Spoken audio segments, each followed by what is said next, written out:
xəstələrimizi vaxtında çatdıra bilmir. Neçə xəstəmiz elə bu yolun ucbatından ölüb, yolda ölüb. İndi onlar özləri lazım olanları çıxardıb yer eləyəcəklər.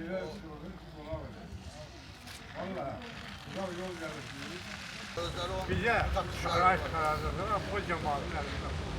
Pambığı əkib ola verir, oradan pul alıb bura verəcəklər. Arkadaş oğlu. Xəstə xalonda var gördün. Xəstə arvatda odun da gətirə bilmir.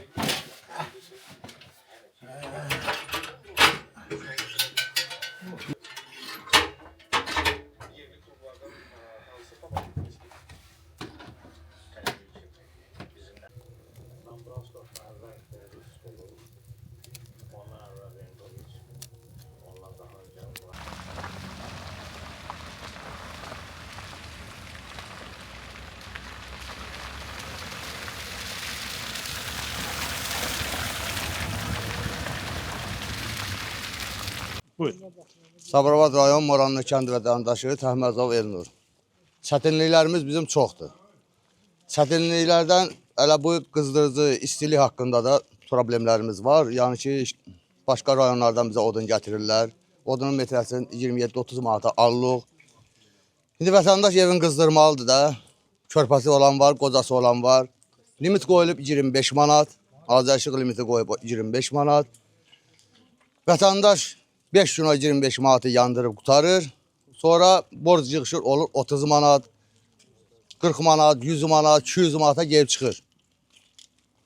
Bu 200 manat vətəndaş məcburdur elektriklə pul ödəyə. Evin qızdırmaqdan ötürü. O da borc yaranır, borc səbəbindən gəlib işığını kəsirlər.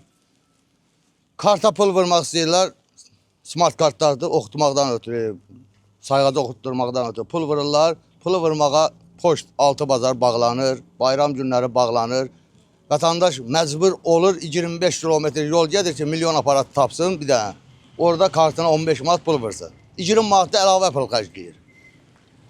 Biz də Azərbaycan vətəndaşıyıq da, biz də milyon aparat istəyirik, biz də yol istəyirik, biz də bankomat istəyirik, biz də qaz istəyirik. Haçanacan hansı əsrdə yaşayırıq, qazımız yox, biz nə qədər tüstün içində boğula-boğula mal təzəyə yandırmalıyıq ki, evimiz qılsın, odun yandırmalıyıq, evimiz qılsın.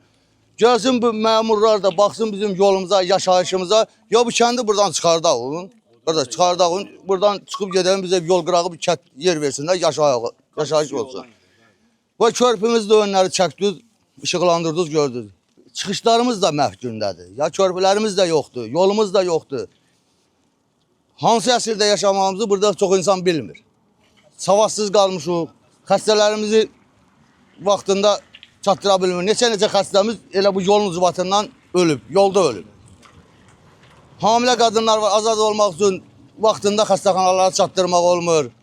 Yəni çox problemdir. İndi bu problemlər hamısı da həll olunmaz. Bu qismən, bax bu qışın günü vətəndaş 300 manat işığa pul ödəyib, onların qoyduğu limitlə nətər yandırsın, evin qızdırsın, sual verirəm sizə.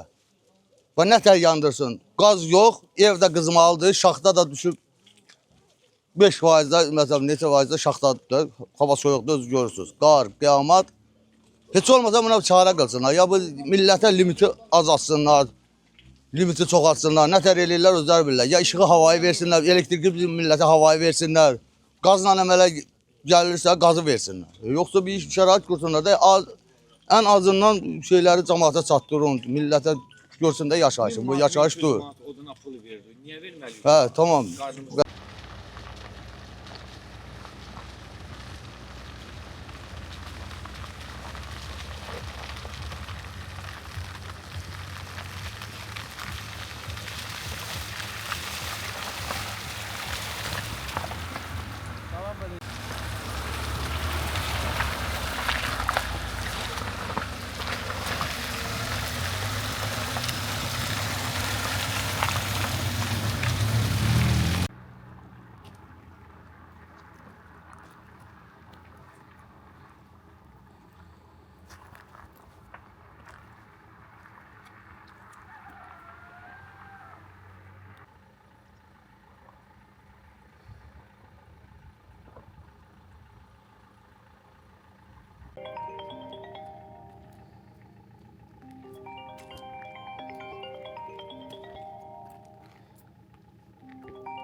dərmanımın pulunu deyil. Yaxşı bu dərmanın puluna verin mən. Gelin mən oldu alın. Belə qaza verir, görəsə də verir.